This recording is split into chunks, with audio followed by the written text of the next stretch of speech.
Hello, and welcome to yet another episode of the Back to the TARDIS podcast, the podcast where we take a look at every single episode of the 2005 revival of BBC's Doctor Who. I'm Geoff. Hello, I'm Aurora. I'm no one. Confusion. And this week, as one of our bonus episodes, we are discussing the Big Finish main range number 40, Jubilee, featuring Colin Baker as the Sixth Doctor, and written by my boy, my dude, Rob Shearman.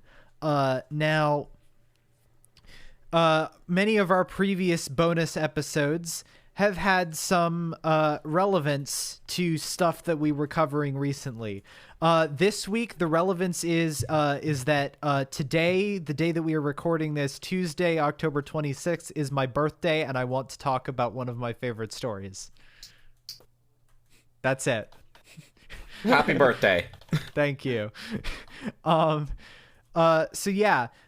This features the Doctor and Big Finish exclusive companion Evelyn Smythe get basically tossed into an alternate 2003 Britain that after a war 100 years prior with the Daleks emerged the victor thanks to the intervention of the Doctor and has become a fascist society. And really, I feel like my it's not an elevator pitch, but like my in brief thought about this episode is that it feels like a natural extension of what Genesis of the Daleks was. Genesis of the Daleks was a story about the beginning of the Daleks in a way that had parallels to World War II and the Nazis. And this kind of takes it to the other endpoint where it's not looking back on World War II. It is from a perspective similar to the perspective that we are now when it comes to looking back on World War II. For sure. Also, if 2003. Yes. Yeah. But there were some things going on that year. Yeah.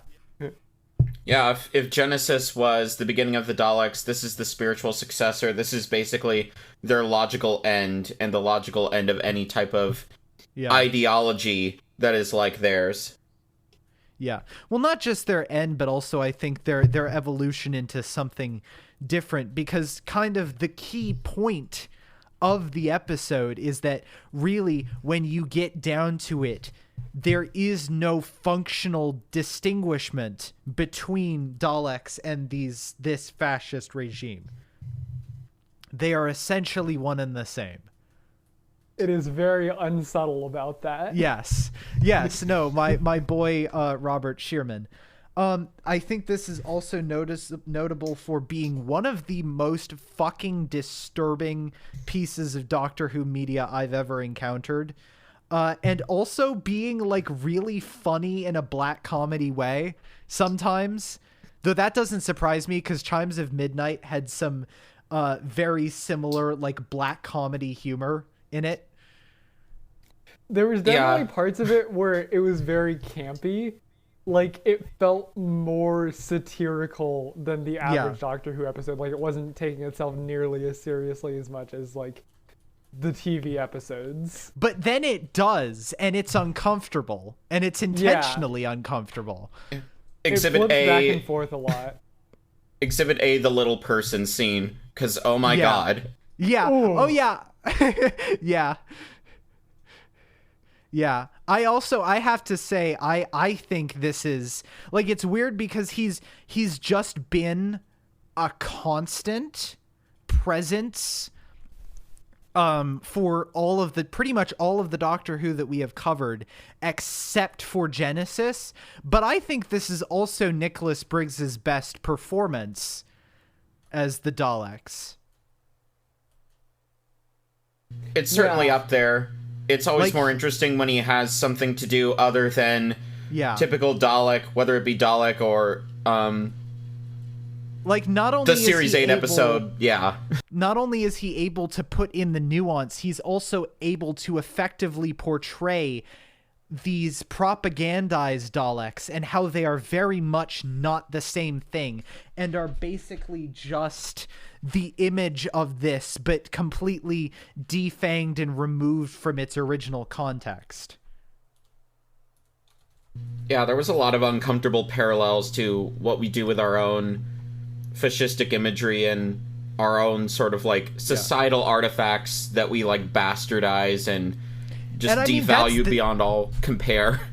Yeah, that's the exact point. Like, Six literally makes the comparison to Evelyn about how the Nazis basically just became the stock bad guys of action movies and spy flicks. But I mean, I think that's some of what the initial context was. I think it has more additional added applicable context now in 2021 that probably was applicable in 2003, but maybe wasn't necessarily what Shearman was thinking about when he was writing this. I don't know. But yeah. So I also, I think I've listened to like one other story with Evelyn, but I think Evelyn is also like a really emblematic, icon of like how Big Finish helped save Six in the eyes of the fan base, because Six was not a very popular Doctor, during the TV run. And in fact, I think got fired, which unfortunately was down to like BBC politics. He's a perfectly lovely person and I think he does a great job, but he wasn't handed amazing material and there was a bunch of shit going on in the 80s. But the thing that Big Finish mainly did is that they mellowed him out a little.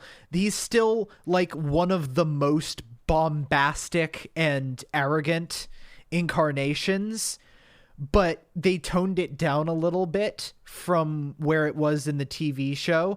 And I think part of that is really emblemized by Evelyn, because the fact that she is middle-aged and a historian, she doesn't put up with his shit. Oh yeah, I definitely made the right choice of making this my first Sixth Doctor adventure. Yeah. But also it's she doesn't like take his shit, but also she's not entirely infallible. Like her first story, which is I think the only other Evelyn story that I've listened to, is a pure historical set during the reign of Queen Mary, which they make reference to it in this, where they mention like, oh yeah, this isn't the first time we've been in the Tower of London. And kind of the whole point of that episode is to talk about how history is affected by the fact that historians are not infallible. And yes, Mary made a lot of very suspect decisions and wasn't necessarily a good person, but also she wasn't like the cartoon villain that a lot of historical accounts make her out to be. And it kind of additionally leads into this, where at the very beginning, he's talking to her about how history is fallible and how that kind of ties into the episode here, because yes, the history is that in 1903, the Doctor helped lead Britain to victory against the Daleks, but they've twisted that so much to serve their narrative and to serve their agenda that it does not really reflect anything about what happened anymore. Yeah, obviously as a historian, I found that aspect of it interesting. I've done a lot of reading on historical epistemology and like the theory of what history is, and so I really liked the Doctor was really spot on with what he said, that the history isn't the past, because when you go to the past, it's just their present. History is a tidied up story of what we choose to remember about the past, and that like you said, it just goes directly into everything about the story, with like the contradictions between what the British Empire is doing and what it chooses to remember. Like, I'm just thinking about like all the really, like, there's a lot of stuff that's just like really over the top, bashing you over the head with the hammer.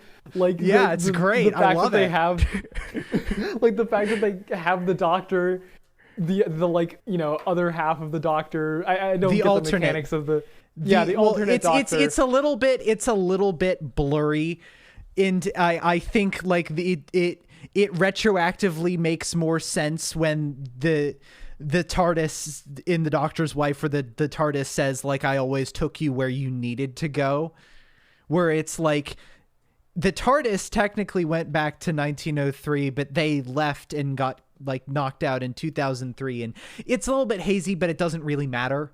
The point is that he was supposed to be there in 1903, but he ended up in 2003 after this thing that he did instead. So yes, the Doctor from 1903.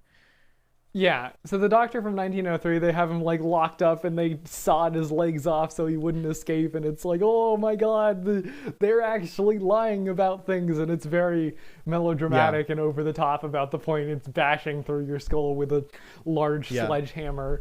I also like, I will say I also, and I'm probably going to go into a more discrete summary here in a second, but to wrap up my generalizations at least, I really like how we've mentioned that this is kind of an extension of Genesis, but also the interesting thing that I think that this does is it very seriously examines British imperialism and basically says, hey, this really isn't that different. Yeah. Because all imperialism is based under the idea that you are better than wherever you're invading. That is the core tenet of imperialism.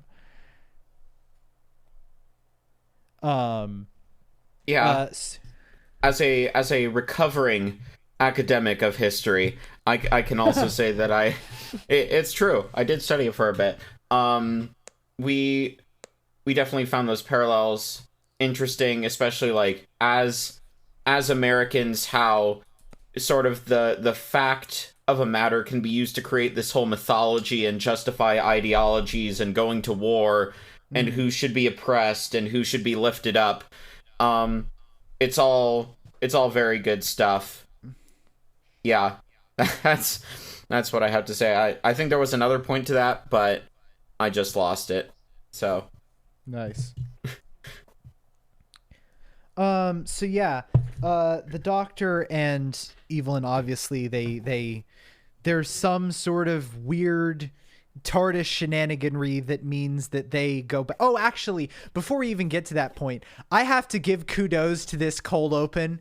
It's really solid at setting up the tone, because it's this fictional in-universe advert for one of the propaganda action films that the British Empire has made about the Doctor and Evelyn.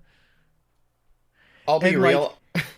I thought it was like a, you know how sometimes before a thing plays, it'll have like a promo for another thing that the company makes. It is deliberately styled as a Big Finish promo. That is intentional. Yeah, so I was like kind of tuning it out. I was just like, okay, I want to get to the actual story. And then it said like, there were a couple of things off, and then it said like something like the English Empire. And I was like, fuck. Yeah. You got me. I missed that. I thought it was a promo and I tuned it out. Yeah. No, there's some really great stuff in it about like bit lines about like starring the Doctor, and it's the Doctor in this like almost, well, I guess it's not American, because obviously in universe they treat the Americans as inferior, but like this action movie voice where it's like the Doctor's like, Daleks, I hate these guys. That's what it was. Okay, I was like, this ad is so weird. Like, this is so campy and out of place, and I just did not get what it was supposed to be. Okay, because like I didn't know what this story was about until about like 5 tracks in on Spotify, and it was only when I heard the voice of the Dalek that I was like, oh, this is what we're doing. This is like a thing, and then I started to like get what happened with the travel and stuff, and I was like, I see what we're doing now. So that bit just totally sailed over my head. Yeah, it's actually, this is the story that Dalek was adapted from. Obviously very loosely. The only thing that is really the same is the fact that it is a lone Dalek locked up that's being like interrogated and tortured. I was like, this is giving me real Dalek vibes when we get to that. It's the same writer and it's an adaptation, yes. And like, I will say that I think Dalek tries, like, I think that this is a better story than Dalek, which is saying something because Dalek is one of my favorite stories ever. But I think it's like, I cannot directly compare the two because they are trying to do vastly different things with their same like general setup. This is much more about a commentary on imperialism and fascism, whereas Dalek is much more a direct commentary on the aftermath of the war and how that has affected both the Doctor and the Dalek. And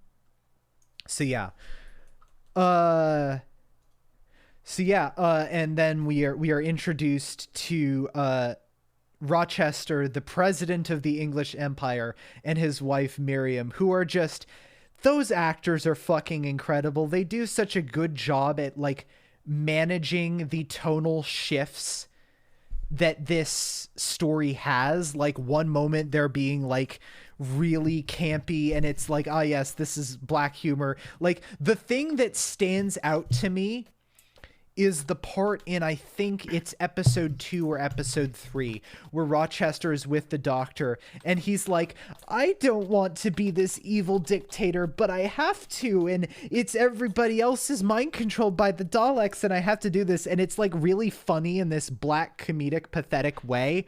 But then when you get to the scene with the toy Daleks, it becomes actually, it crosses back over to horrifying again. Those two actors fucking nail something about like the fascist ideology, which is like, there's such this like posturing to be strong, whether it's the strong leader or to be the perfect like demure wife and to want to have a husband that can break skin when he slaps you. Yeah. And yet at the same time, they're so fucking weak and pathetic. Yeah. In a comedic yet horrifying way. It's great. I absolutely loved the bit. I was never meant to be a leader. I was always meant to be a victim. Yeah. Yeah, it's so good. It's so good. Fun fact, those two actors are married in real life. They had the chemistry perfect. For sure. I felt that chemistry in their voice acting, yeah. Yeah. So yeah, and it's, yeah. And like they're talking to the American Prime Minister and just the level of like unsubtlety of like, yeah, you're never coming back here. We have to keep the English race pure. And it's like, when you think about it, that doesn't even make any sense because English is already a mix of like 4 or 5 different things. You got a little bit of French, you got a little bit of Anglo-Saxon, you got a little bit of Celt. Like, it's already multiple things. I was so confused if there was, like, some symbolic meaning besides, like, them banning contractions, or was that just something they came up with? Like, what would be some, like, arbitrary thing to ban to drive home how fascist this place is? I think... And I feel like this is a question that would be more suited for Emma to answer. But my guess is that it's a part of like proper posh English, you know, the received pronunciation accent, and how it's very proper to not contract your words. I think that's what it's playing on. It kind of misses for us Americans because everybody does that. Yeah. And like that cultural history isn't necessarily the same as it is in Britain, but that's my guess of what that's specifically supposed to be about. Okay, yeah, that makes sense. Yeah, I liked how they focused on that, and I also like that they don't really give a proper answer to that. Like, the Doctor even says towards the end, like, no matter what it is, whether it's race or gender or fucking sexual orientation, he doesn't say that, but, like, whatever it is, just whatever to, like, further the oppression and further the justification for power, whatever it is, like, that was some good shit right there. Almost kind of like, you know, this was written before New Who, obviously, but how New Who has dived into, like, eventually the cult of Skaro becomes too un-Dalek for the Daleks, or fucking in the the most recent Chibnall holiday special, how the impure Daleks, how the Daleks, even though they did what they had to survive, even though they, like, did that for the betterment of the race, that's still betraying the impurity, and the purity is the bottom line. Whatever rules they have to make up to keep that purity, so they get exterminated. It's like, I don't know, I liked that it was, like, a very obvious thing, but it was never justified in any, like, broader, like, ideological minutia. Yeah, exactly. Like, it's kind of an episode entire, like, the story in itself is not, it's like, it's these multiple things. It's partly about how we treat fascism and how we, like, if we refuse to acknowledge it, we can become easy prey to it. But also, it's kind of about how inherently contradictory and self-destructive it is as an ideology. Kind of a similar way, actually, to how it's portrayed in Disco Elysium, where, like, if you go, like, the fascists in Disco Elysium are mostly treated as these just pathetic idiots.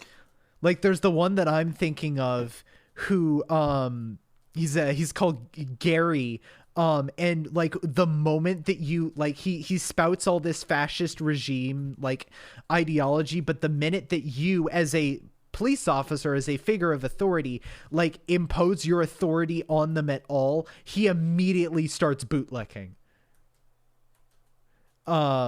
And if you go full fascist in that game, every time you pick a fascist dialogue option, you actually hurt you deal damage to yourself. Yeah. So yeah, it's very, knowing that it's adapted from Dalek, it's also very interesting because that episode 1 cliffhanger, like, that scene is in Dalek. It is the scene where he doesn't know what it is that's in there, and he comes in expecting to help it, and then it turns out to be a Dalek. And obviously, like, the way that goes is much, much different between the two, but it's interesting how from essentially a scene prompt you can go two completely different ways.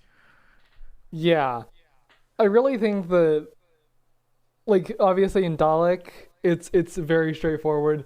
The Dalek is evil, it breaks out, it does a bunch of killing.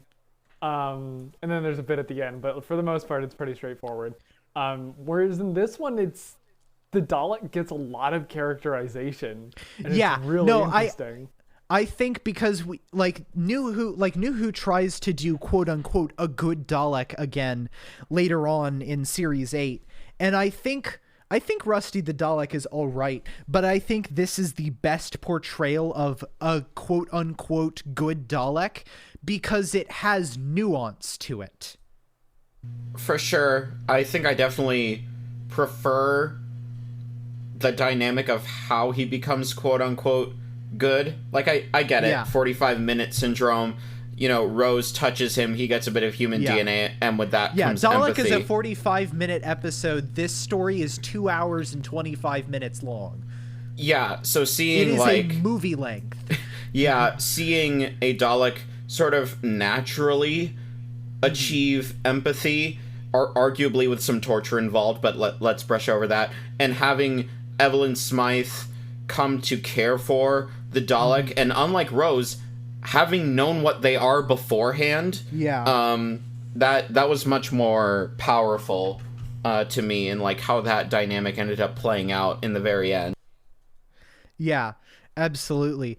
And it places it from a way that makes sense. Like there's this it's really interesting how it parallels too, of how it breaks down too, because this is a side of general rank and file Daleks that you also usually don't see, where it basically says this is a machine made for following orders. It does not, like, it does have some basic programming, but it's not, it alone is not necessarily the strategist or the mastermind. It is a grunt. It is built to take orders. It has received no orders for 100 years. I think another one of the parts that really struck me was when it tells what's her name, the companion, Evelyn, yeah. It tells her, like, you are a soldier of the Doctor, I am a soldier, we are both soldiers, we kill each other, we follow orders and we kill each other. Mm-hmm. And that comes to the other central theme, I think, other than like the ideological examination, which is like choice versus like orders, and how other people put choice onto others and sort of alienate themselves from choice, and how the Daleks are different from humans in how much agency they have, and how that sort of makes the potential evil of humanity more sinister than the Daleks. There's a lot of good stuff done with that.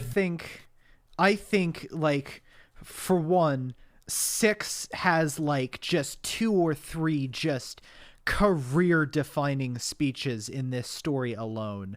And I like, the one that always gives me chills is the one in episode 4 when he's speaking to the crowd at the Jubilee and basically says, like, the Daleks had a choice. The Daleks were made to be this. They had no choice. They were created entirely to serve this purpose. Human beings had the choice to not do this, and they did it anyways. I don't care what you do anymore. Like, I'm like, it's really, it's a moment of, he's just absolute disappointment in this race that he has spent so much of his life trying to protect.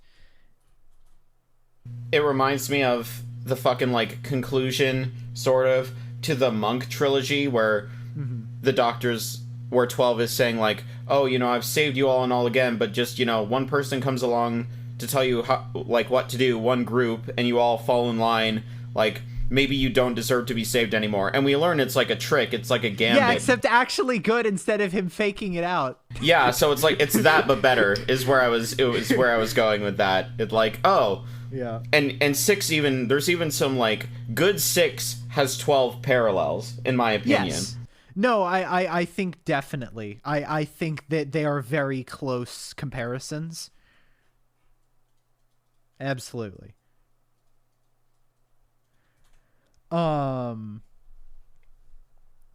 Yeah. So yeah, there's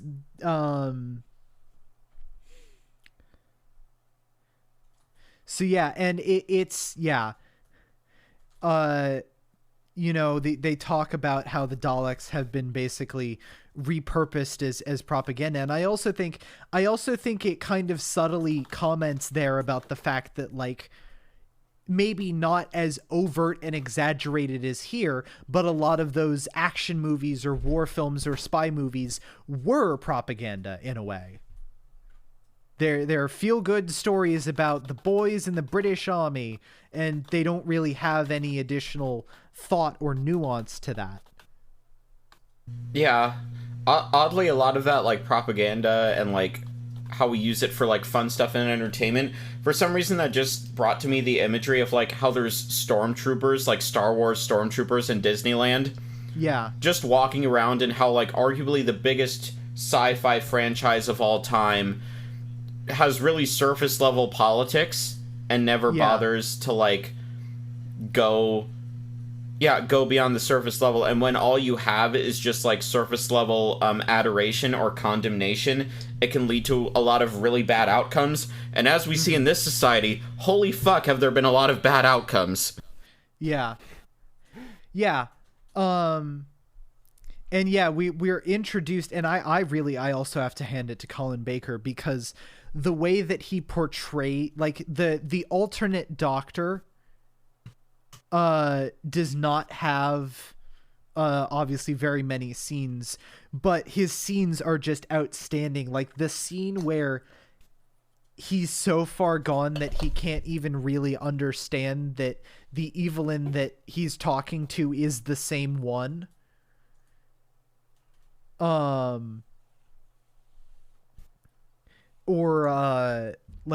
especially I think the scene that really is just like gives me chills is the scene where the Dalek confronts him, and he basically like realizes that all it wants is for him to give it orders, and he basically goes out laughing.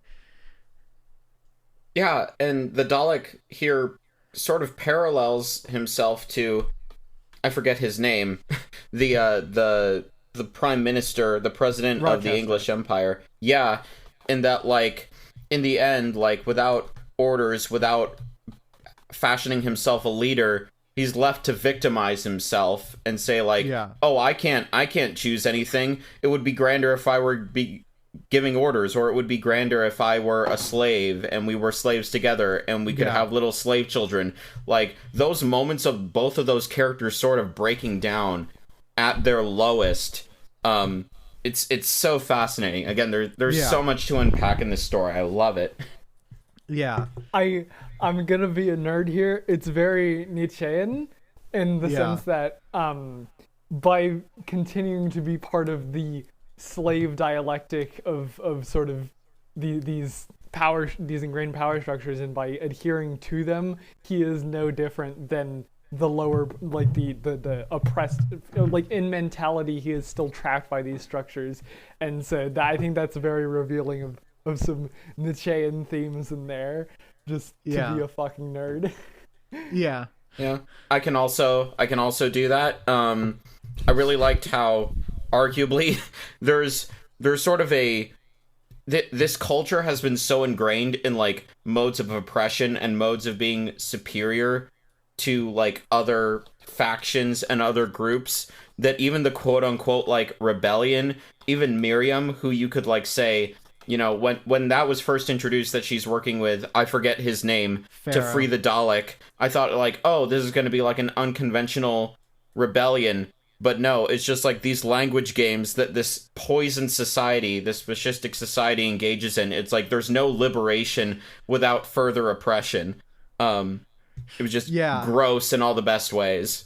Yeah, and I think that also feeds into the Nietzschean slave morality, that her opinion of or like her view of liberation is just to put another master in place. It's to be slapped harder. Yeah.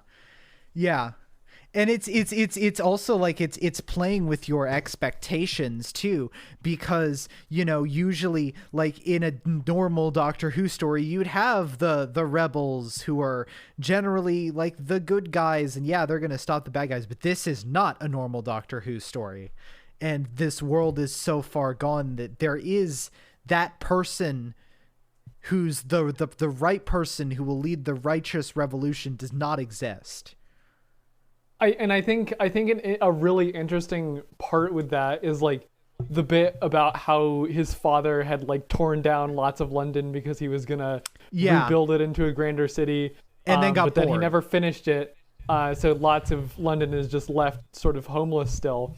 And the Doctor's like, well, you should build new houses so they can have a place to live. And he sort of goes like, you know, given the choice between new houses and, you know, a glorious bloody Jubilee, they will take the Jubilee every time. And when you first sort of hear that, you're like, okay, whatever, fuck off, dude. This is clearly like political shit, whatever. But then like as the story goes on and you sort of see its themes a bit more, you start to realize like maybe he's right. Like, are they really at that point where maybe they do just care more about that sort of celebration than any actual subsistence? And it also that conversation also, I unfortunately, because I didn't take notes, I don't have the exact quote here, but it's a very subtle quote that I didn't pick up on like the first first couple times I listened to this story, but I picked up on it this time. And it's like, ooh, where he says, like, they want death. The history of the British Empire is death. Yeah. And it's like, ooh, boy. Subtle. Oh yeah, this makes RTD's political commentary seem Chibnall-esque by comparison. Yeah. Well, I mean, yeah, and it's like, I'm not going to say that the main show should be more like this, because this specific case goes so in detail and so dark with it that it would not be airable. Like, yeah. Oh yeah, for sure. This is like, I hate to use this comparison, but it's legit like Game of Thrones level, like, polity and stuff like that. It's like, yeah, we can't do this right now. Yeah. So yeah. There's this really fascinating scene. We mentioned this a little bit, but I think it's also a scene that, like you said, it also exposes that there are other ways that one can be, like, basically, like, be like, their fascism can be utterly pathetic, which is when Pharaoh gives the Dalek back its gun and is like, all right, test it out, kill Lamb. And the Dalek's like, no, you. And he's like, what? And he's basically like, no, I'm a killer. I have written all these papers that have sent people to die. And it's like, no, dude, no, you're not. Get the fuck out of here. And he dies for it and gets his head cut off. Yeah, I'm trying to find the quote, but it's like, the Dalek's lesson of power is like, true power is doing for yourself what you can make others do as well, or something like that. It's such a good line. Also,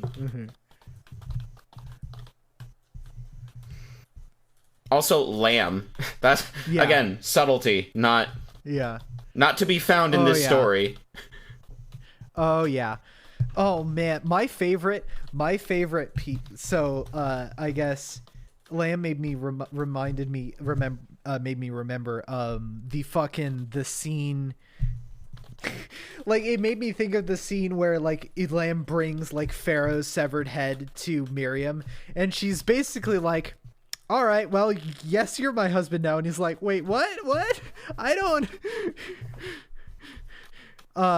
Which also made me think of one of the scenes that, like, perfectly encapsulates, like, how this effortlessly, like, maintains this balancing act of being this deeply blackly comedic satire and also this piece of genuine horror, which is when at the Jubilee, Miriam's like, all right, the Dalek will be my husband now.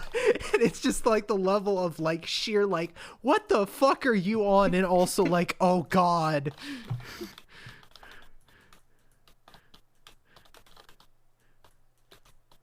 Yeah, that whole speech scene is really sort of, I would classify that at least as the climax of the entire work, where, like, all the themes and all the characters, all the players are in this one spot and coming into fruition, and they all clash. And then the Daleks show up, the rest of the Daleks show up, the timelines converge with just, like, the ultimate, like, narrative, physical expression of everything that's been explored so far. It's a brilliant sequence. Yeah.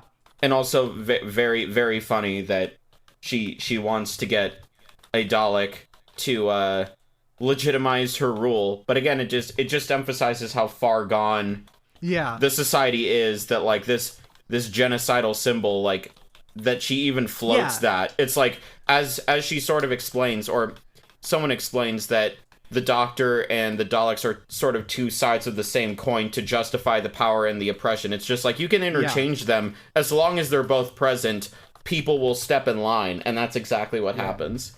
And it's also a symbol of, like, how far gone they are, in the fact that it's been so long since this war, and so long that they have had utter ultimate power for, that they don't even realize that this thing is a threat.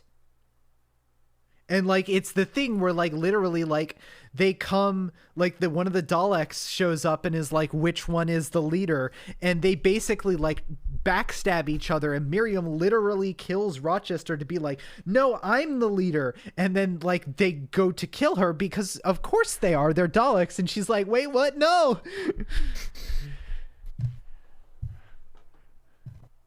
Yeah, I was actually confused how the Daleks showed up at the end. I think the idea is that the Doctor, once they started landing, like the Doctor started like slowly, like it was like the timeline was getting like slowly like overwritten, which is why he could remember being in both places at once, because the TARDIS was trying to materialize in both times at once. And so I think the idea, again, it's a little bit hazy, and it's a little bit hand wavy. It's a little bit hand wavy to kind of, because I think kind of overall, like, this is a story more about like the themes than the mechanics. I think the idea is that the crowd's bloodlust and wish for there to be these Daleks basically like folded the two times back together. It's honestly, it's kind of like magical realism almost. That's sort of how I read it in the moment. It's just like when he said there's practically no difference between you, and the fact that they literally accepted like a Dalek being the husband of this person and then their saviors being put to death. It's just like that seals the deal, and that brings them forth. Obviously, like literally there's that explanation, but yeah, it's so good. Sorry. Yeah.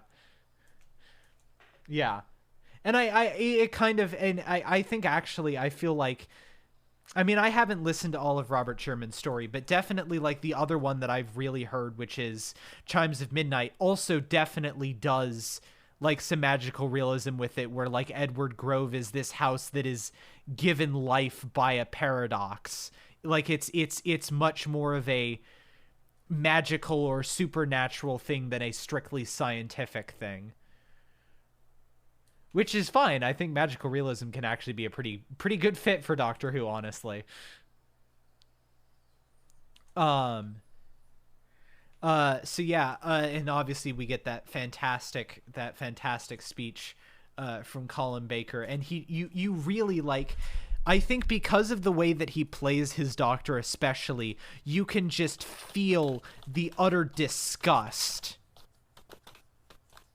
in his voice at like how far the human race has fallen. And it's not even like a planned like gambit, like, oh, if I say these words, if I stand here, like the good people will rise up and they'll like get out of their haze. It's nothing like that. Yeah, it's just he is perpetuated by like, disgust. Fuck you guys, I'm out. Yeah. So yeah, and then like I will say, like, part 4 is a little bit like, I can see, like, it really depends on your ability to sit through like 20 minutes of Daleks talking at each other.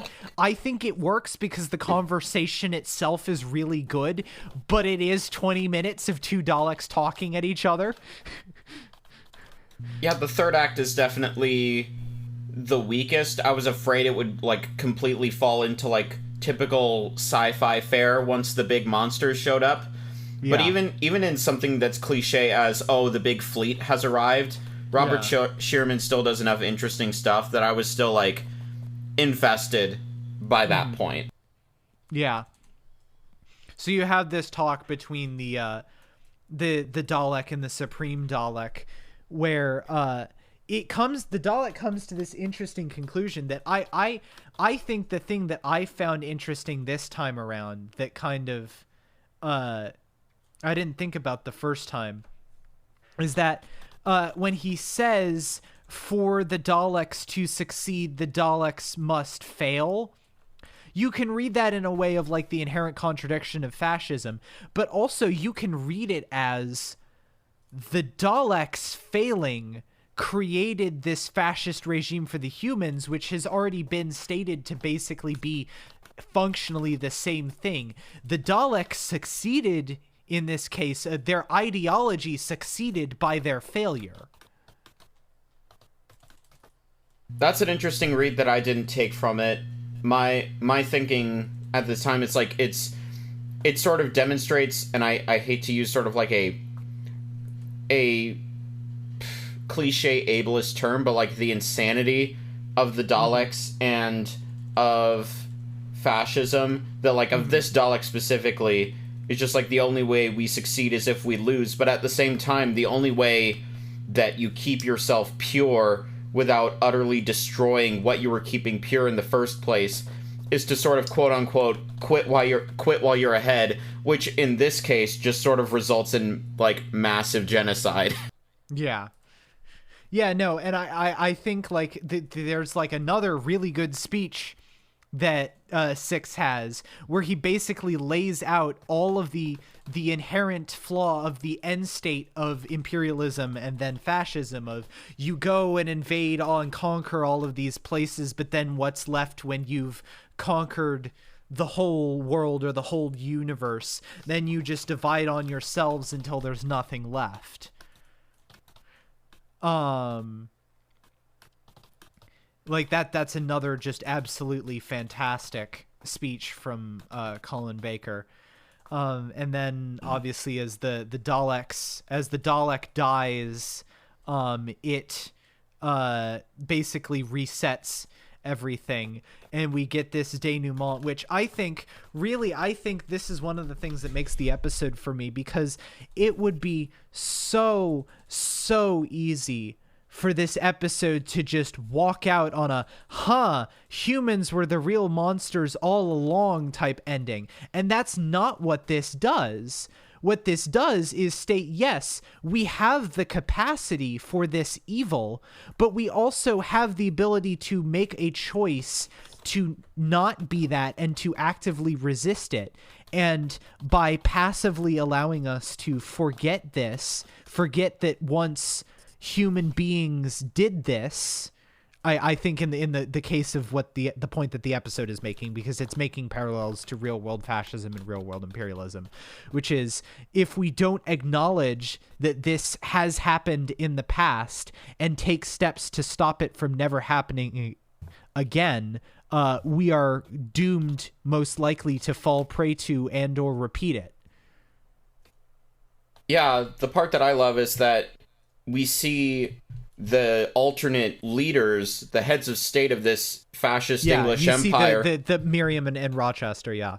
Yeah, and we see them, and they're not politicians. They're normal people, yeah. Yeah, so it's just like the radicalizing power of like what ideals can do to you, and like who knows, like their marriage in like the real, like quote unquote real timeline might not be like rainbows and sunshine either, but it's just like it's such a juxtaposition of like what that like everyone has the potential to, you know, to go along with really terrible ideas and really terrible structures. It's one of the only things I've heard, this is going to be a thing out of left field, but it's one of the only things I've heard Jordan Peterson say that I agree with, is that like most people think like, oh no, I'd never do that, I could never be a part of that, but like a lot of people were a part of it and just went along with the state in World War II Nazi Germany. And that can happen again. The irony is that even Jordan Peterson doesn't see that he's like now been co-opted as an arm of that. It's how deep the irony poisoning goes. Yeah.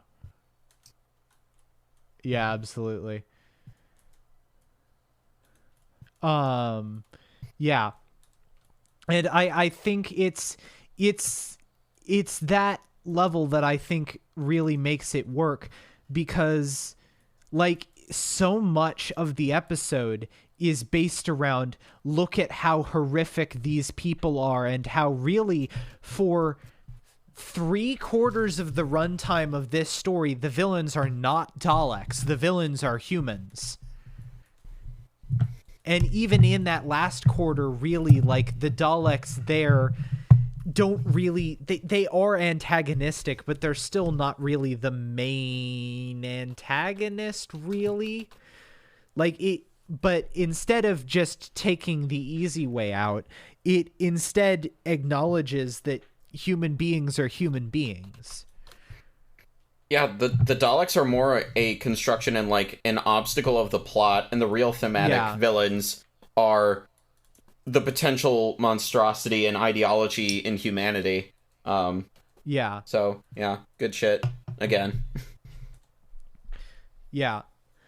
And I also think I also caught the background detail now of the fact that the guy who's trying to sell Evelyn a t-shirt is trying to sell her a t-shirt of Anne Boleyn. It's like, oh yeah, she got her head chopped off at the Tower of London, which I think kind of the point that they're making here, and I'm a little bit rusty on my Elizabethan era history, but if I remember correctly, Anne Boleyn was one of Henry VIII's wives that I think they just had, like, she wasn't a bad person. She was killed because she, like, annoyed Henry VIII and he was being a bitch. Like, it doesn't really think about the it's like, oh, she died here, and doesn't really think about the fact that her death was quite probably unjust. And the act of a spoiled monarch.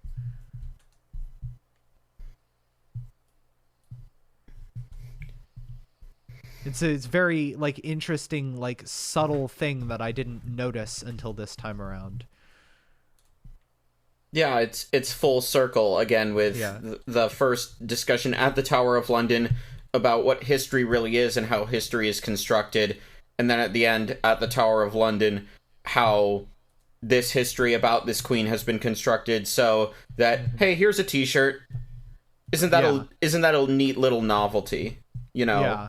And nothing else is thought of it. Yeah. Exactly. So yeah, anything else before we go on to ratings, I guess? I shared it in the chat, but every time that guy would say, like, capital, it just reminded me of how the voice actor for the Grey Fox in The Elder Scrolls Oblivion would say that, and that made me grin. It's nothing to do with the episode, but that was a fun thing. Yeah. Yeah. All right then. Yeah. This episode, I think, is one of the. It's probably. I don't know. I haven't consumed enough Doctor Who media to say that it's the most thematically strong Doctor Who episodes, but it's one of the most thematically strong Doctor Who episodes. I think it's one of the smartest Doctor Who episodes. Like, it is a satire, and it is a very campy, on the nose satire, but it's not one note. It really explores a bunch of facets of its core idea. It's got absolutely stellar writing that, as I said, it's got nuance, and it manages to be both deeply blackly comedic and equally, like, terrifying and unsettling and horrific. And it's quite probably the Sixth Doctor's best episode, and it just continues to really illustrate that I think, even though he's only written a handful of stories for the property, most of which are Big Finish, I really think Rob Shearman is my favorite Doctor Who writer ever. And I think there is a very good reason why basically everything he's ever touched for Doctor Who is held in very high regard by the general fandom. Yeah, it's just an absolute triumph. I think it's really emblematic of what Big Finish, because it is an audio medium and because it is not the main televised Doctor Who, was and to a lesser extent I mean, I'm not as familiar with current Big Finish, but from what I understand, like it's really not necessarily in the same place that it was in the early 2000s of what it can do. And I think it's an like triple S tier all-time classic. Yeah. I think in a nutshell, this episode, this story is why after all this time, I still love doing this podcast. It's because of episodes like these that have the thematic resonance, that have the narrative intrigue, the voice acting is on point, the chemistry, the writing, like everything. When everything just works and has something interesting to say that has relevance beyond the years in which it was created, like that to me is like, I'm not going to get all pretentious and say like, this is what objective art is, but like this is something like this is art to me, and it was really awesome going through it. Definitely shows the potential that Six had that he was never like given the chance to show off in the television series proper. It harkens back to old Dalek storytelling and would kind of predict some of the ways that new Dalek storytelling would continue after the revival, sometimes quite literally with a direct adaptation. Not direct, spiritual adaptation. Yeah. I mean, I think RTD was like a fan of this particular story, which is why he asked Rob Shearman to write Dalek for Series 1. Yeah, exactly. So like when, you know, we do the weekly television episodes, and some of those are like pretty fun to talk about. Sometimes we don't have a lot to say. Sometimes the themes are strong, but the narrative is weak. Sometimes it's vice versa. But when everything comes together like this, it just fucking sings. And it's because of stories like this that even after all this time, I am still cautiously excited for Doctor Who to come back on the 31st of October. 2021. This Sunday, baby. Yeah. Wild. Actually, it is the day that the podcast launches for Patreons. And actually, like, the day that this episode launches for the general public will probably be the day that I watch that episode on, since I'm pretty much always a day behind on these. Yeah, so, you know, hopefully it's good. Future Aurora, let me know. But yeah, just, I echo everything you said, Geoff, and more. I could probably continue talking about this episode for, like, another hour, but who the fuck has that time anymore? Triple S Kino Pogger swag. Raw. Catch this audio on Blu-ray. I don't care that there's no visuals. Make it fucking happen. Yeah. Oh yeah. I was gonna say, like sometimes I find with Big Finish that sometimes like I can totally zone out and miss things just because it's an audio medium, and usually I go and do something else for visual stimulation, and it usually means that I miss things. That never happens with Rob Shearman Plays. Something about the way he writes dialogue, the way he writes these, I'm always able to pay pretty much perfect attention to these. And I don't know how or why. It's just, it is something that happens.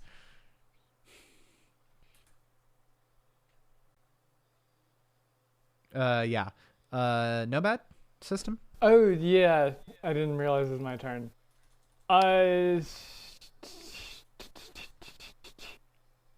It's very good.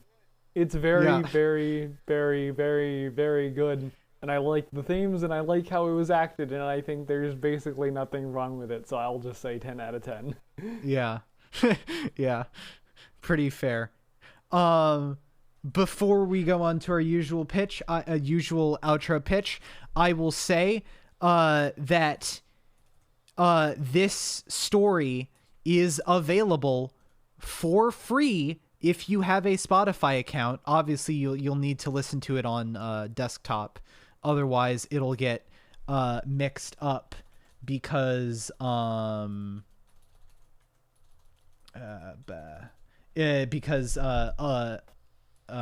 the way that Spotify mobile does shuffle.